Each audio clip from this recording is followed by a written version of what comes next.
Thumbnail देख के video पे क्लिक किया है माने लालकृष्ण आडवाणी से परिचित तो हैं आप, लेकिन असल में पेच यही है कि इस देश के अधिकतर लोग लालकृष्ण आडवाणी से परिचित मात्र हैं, केवल परिचित, उनके बारे में कुछ जानते नहीं हैं। लालकृष्ण आडवाणी का नाम लेने पे केवल रथ यात्रा से कैरियर शुरू और 2004 में वाजपेयी की सरकार के साथ खत्म, बस इतना ही जानते हैं ना आप लालकृष्ण आडवाणी को। आडवाणी की जिंदगी में ऐसी ऐसी घटनाएं घटी हैं, ऐसे ऐसे किस्से घटे हैं कि आप कल्पना भी नहीं कर सकते हैं। किस आडवाणी को जानते हैं आप?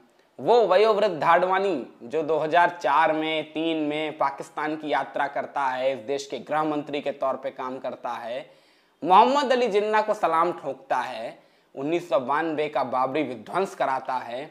ऐसे ही आडवाणी को जानते होंगे आप।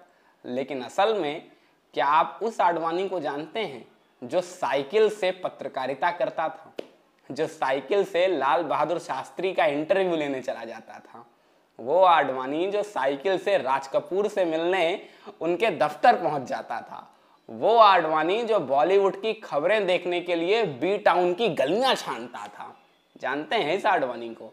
या उस आडवाणी को जो स्वतंत्रता संग्राम में भाग लेता था? वो आडवाणी जो बंटवारे के समय हिंदुओं की रक्षा के लिए पाकिस्तान की धरती पे अड़ गया था?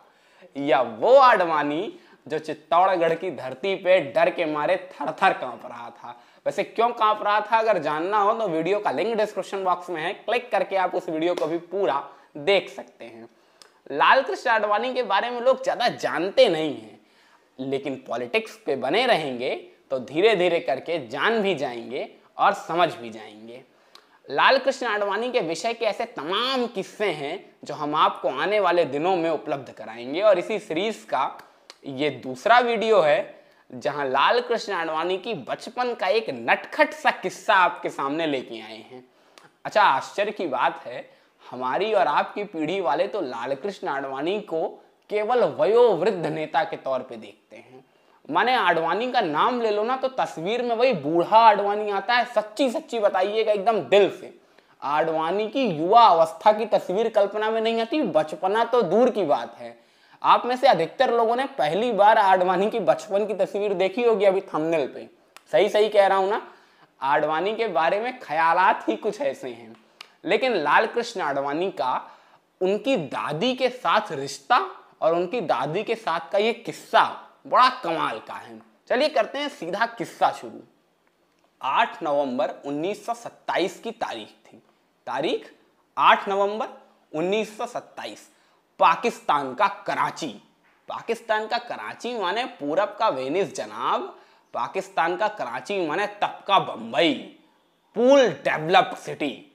और इसी कराची के आमिल कॉलोनी के एक छोटे से मोहल्ले जमशेद क्वार्टर्स में एक छोटा सा सिंगल स्टोरी बंगलो हुआ करता था, जिस बंगलों का नाम उस घर के सबसे छोटे बेटे के नाम पे पड़ा था। छोटा बेटा लाल, और इस बंगले का नाम लाल्स कॉटेज। लाल्स कॉटेज लाल के नाम पे पड़ा था, जो लालकृष्ण आडवाणी के बचपन का नाम था। ज्ञानी देवी और किशन जी आडवाणी ने मिलकर अपने बेटे लाल की हर ख्वाहिश पूरी करने का जिम्मा उठाया था। लाल का लालन पालन बड़े लाड दुलार के बीच हुआ था। मौसी से लेके दादी और दादी से लेके नानी से लेके खुद उनकी माँ और बाऊजी ने मिलकर लाल की खूब सेवा की थी। लेकिन जल्द ही लाल का सामना होता है उसके दुर्भाग्य से, जब लाल कृष्ण आडवाणी के सर से उनकी माँ का साया हमेशा हमेशा के लिए उठ जाता है। ज्ञानी देवी जी का निधन बड़ी कम उम्र में हो गया था। आडवाणी केवल 13 साल के थे, या यूं कहें 12 की दहलीज पार ही की थी कि उनकी माँ ने उनका साथ छोड़ दिया, और वो भी हमेशा के लिए। लाल का बचपना अपनी दादी और अपने पिताजी के साथ ज्यादा गुजरा है। तो जब बचपना दादी के साथ गुजरा है तो शरारतें भी दादी के हिस्से ही आई हैं। हालांकि आडवाणी जी को देख के, उनकी गंभीरता को देख के कभी यह अंदाजा नहीं होता कि आडवाणी जी भी कभी शरारती रहे होंगे। और आडवाणी ने भी अपनी आत्मकथा माई कंट्री माई लाइफ में अपना खूब बचाव किया है। आडवाणी लिखते हैं, मैं शरारती बच्चा नहीं था, बिल्कुल पढ़ाई लिखाई में ही ध्यान लगाता था, इसीलिए क्लास में हमेशा फर्स्ट आता था, बिल्कुल शरारत नहीं करता था। जो उस टाइप के बच्चे होते हैं ना, जिन्हें जहां बैठा दो वहीं बैठे रहेंगे, जो हाथ में पकड़ा दो वही पकड़े रहेंगे। वरना बचपने में तो ये भी समस्या होती है, न जाने कौन सी चीज हाथ में ले लें और बिल्कुल खेल खिलौने की तरह तोड़ के रख दें, घर वालों का बड़ा नुकसान हो जाता है। लेकिन आडवाणी लिखते हैं, मैं ऐसा बिल्कुल नहीं था, जो हाथ में दो वही पकड़ूंगा। लेकिन इतने शरारती तो थे ही आडवाणी कि अपनी शरारत का एक किस्सा उन्हें तब भी याद है जब वो 80 साल की उम्र में अपनी आत्मकथा का संपादन कर रहे हैं। आडवाणी लिखते हैं, वो गर्मियों के दिन थे, सिंध में गजब की गर्मी पड़ती है, बिल्कुल तपता सूरज होता है। इतनी गर्मी इसलिए भी पड़ती है कि आप यूं समझ लें, सिंध पाकिस्तान का वो इलाका है जो भारत का राजस्थान का इलाका है। माने एग्जाम्पल के लिए आपको समझाई देता हूं, जैसे भारत में राजस्थान का श्रीगंगानगर जिला है, श्रीगंगानगर को पार कर लीजिए आप सीमा, बस तुरंत पाकिस्तान का बुहावलपुर जिला आता है, जो पाकिस्तान के सिंध के सबसे बड़े जिलों में से एक है। तो पाकिस्तान का सिंध बिल्कुल वही रेगिस्तानी इलाका है जो हमारे यहाँ का राजस्थान है। अब राजस्थान की तपती गर्मी अगर आपको पता है तो आप सिंध की तपती गर्मी भी आसानी से समझ लेंगे। दिन का तापमान गर्मियों में 120 फ़ारेनहाइट 123 फ़ारेनहाइट का पहुंचता था, और उन दिनों एसी पंखे तो होते नहीं थे, लाइट ही नहीं होती थी, पंखे क्या चलेंगे। अब कल्पना करिए, आपके घर में लाइट चली गई, एसी बंद हो जाए, पंखा बंद हो जाए, क्या हालत होगी आपकी। पहले सब ऐसे ही रहते थे।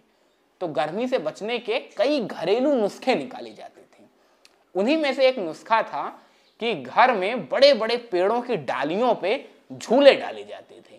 इन्हें आप वैसा झूला समझने की गलती मत करिएगा जैसा हमारे यूपी बिहार में बरसात के मौसम में गांव में डाला जाता है, जिसमें एक पटरा होता है और टायर या रस्सी के टुकड़ों से उन्हें पेड़ में बांध दिया जाता है और फिर जोर जोर से झुलाया जाता है। नहीं नहीं, ये वैसा झूला नहीं है। बांस की पतली पतली फज्जियों से एक कटोरे नुमा आकार बना दिया जाता है और उसको मोटे से रस्से से पेड़ की टहनी में बांध दिया जाता है। वो कटोरा इतना बड़ा होता है कि उसमें पूरा आदमी समा जाए और आदमी उसमें समा के आराम से बैठा रहेगा।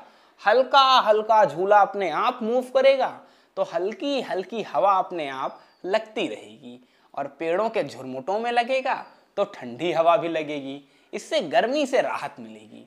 ये घरेलू नुस्खे होते थे और ख़ास तौर से जो घर में काम करने वाली माताएं बहनें होती थीं वो दोपहर के वक्त इसी झूलों पे बैठ के अपने दिन का आराम का वक्त गुजारा करती थीं।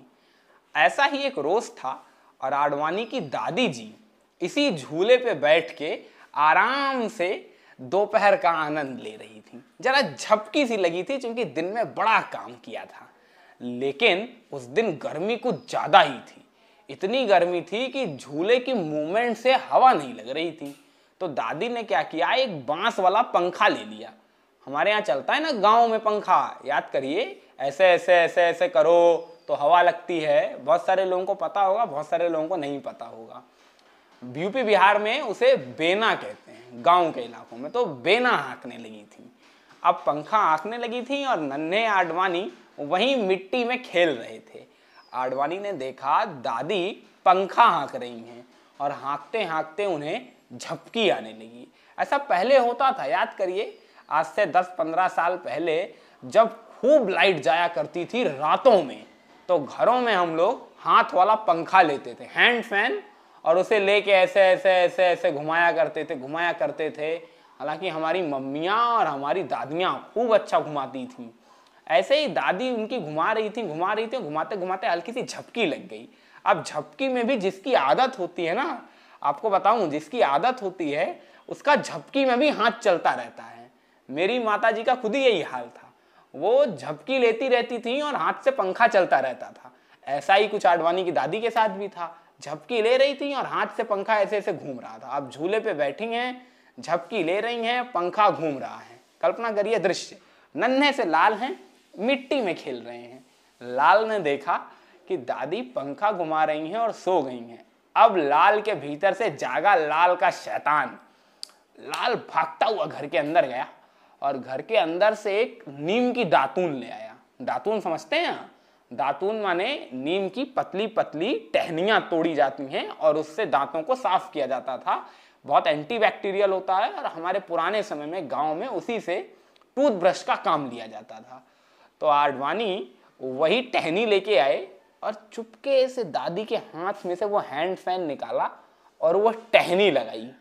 इतनी जल्दी किया कि दादी भाप ही नहीं पाई, दादी का हाथ घूम रहा था, दादी झपकी में थी और आडवाणी ने जल्दी से वो टहनी फंसाई और भाग गए। अब दादी जी तो पंखा घुमा रही थी, घुमाते घुमाते टहनी घूमने लगी। अब पंखे से तो हवा लगती है, टहनी से कहाँ हवा लगेगी। अब जब टहनी से हवा नहीं लगी तो गर्मी लगने लगी, गर्मी लगने लगी तो दादी की नींद खुली। दादी ने देखा, अरे हाथ में दातून कहाँ से आ गई, पंखा कहाँ गया। तब तक दादी की नजर पड़ी सामने खेलते हुए लाल पे। सब किस्सा कहानी समझ गई दादी। लाल को बुलाई, कान उमेठा, बाल पकड़ा और 2 चांटे दिए जोर से। बोला, दादी से शरारत करते हो। लेकिन आडवाणी बताते हैं कि उन चाटों का मुझ पे असर नहीं हुआ था।